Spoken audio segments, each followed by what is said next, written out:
Bonjour et bienvenue sur la chaîne du chasseur d'étoiles de midi. Alors hier à la télévision, eh bien c'est Agatha Christie qui est arrivée la première. Elle a fait 2 millions de téléspectateurs de plus que Staranu.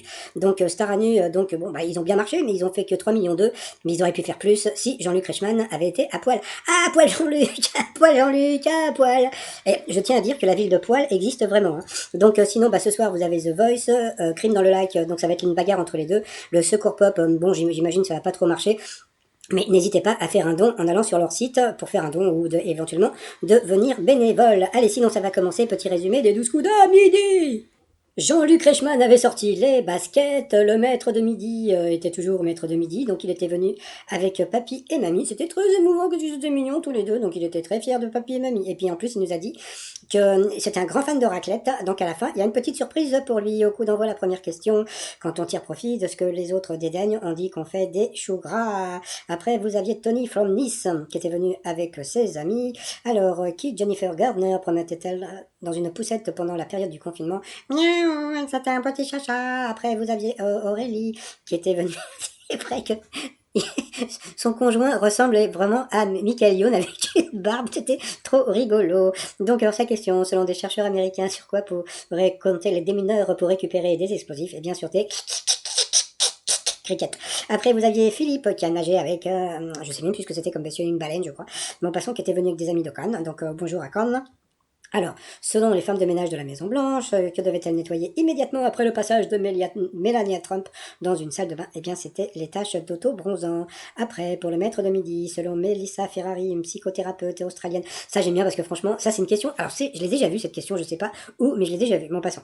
Donc, selon Melissa Ferrari, une psychothérapeute australienne, que peut signifier le fait de poser son smartphone face cachée? Donc, bien sûr, c'était qu'on est infidèle, mais je sais plus où je l'ai vu ou entendu, mon passant. Alors, si on vous dit que vous êtes un académicien de la flanelle, ça signifie que vous êtes impuissant. Franchement, j'avais jamais entendu parler de cette expression, donc sur cette question, il est passé rouge, qui dit rouge, dit duel. Il a pris Philippe en duel, qui a une question assez simple, quel titre évoque la capitale de l'Écosse? Donc bien sûr, c'était le duc d'Édimbourg.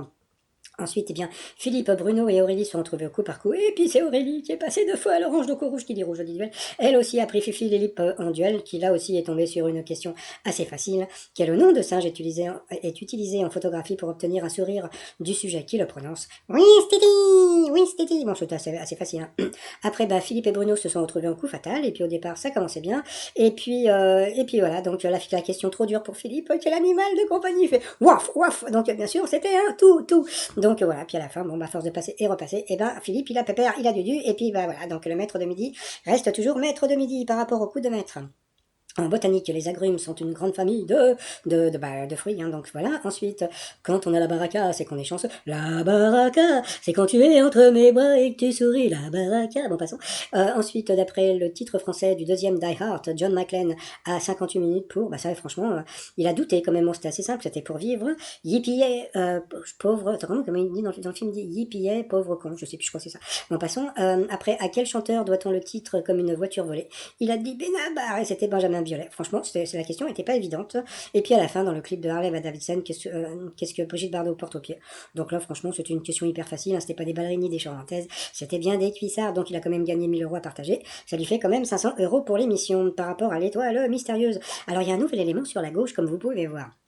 Sauf que, Bruno pense que c'est un nouvel élément, et pas du tout. Et voilà, ça fait toujours partie de la photo, vous voyez, regardez, ça, la petite grille qu'on peut voir en bas à gauche, ça fait partie de la photo. Donc, c'est-à-dire que depuis le début de la nouvelle étoile mystérieuse, il n'y a eu que cette photo. Voilà, il n'y a pas d'autres éléments pour l'instant, donc je trouve ça assez bizarre. Donc voilà, et puis sinon, moi je reste, comme je vous ai dit, sur Elvis Presley, parce que j'aime bien Elvis, et puis ça me permet de réécouter de temps en temps ses chansons sur YouTube, et puis en hommage au maître de midi Bruno qui a dit qu'il kiffait la raclette, j'ai fait le t-shirt raclette addict, voilà, et puis comme en ce moment il fait pas beau, tous les ans on devient plus vieux, et puis donc le tablier, je voudrais déjeuner en paix, voilà, tout ça sur le site 3millions.com, et sinon félicitations au maître de midi qui reste maître de midi, c'est vrai qu'il devient chouchou, hein. Ça devient un vrai chouchou dans les familles, donc voilà, donc j'espère qu'il va rester longtemps parce que je pense qu'il y a beaucoup de gens qui l'aiment bien, voilà, tout simplement. Allez, je vous souhaite une très bonne journée, et je vous dis, portez-vous bien, et puis je vous dis, surtout portez-vous, allez, bye bye.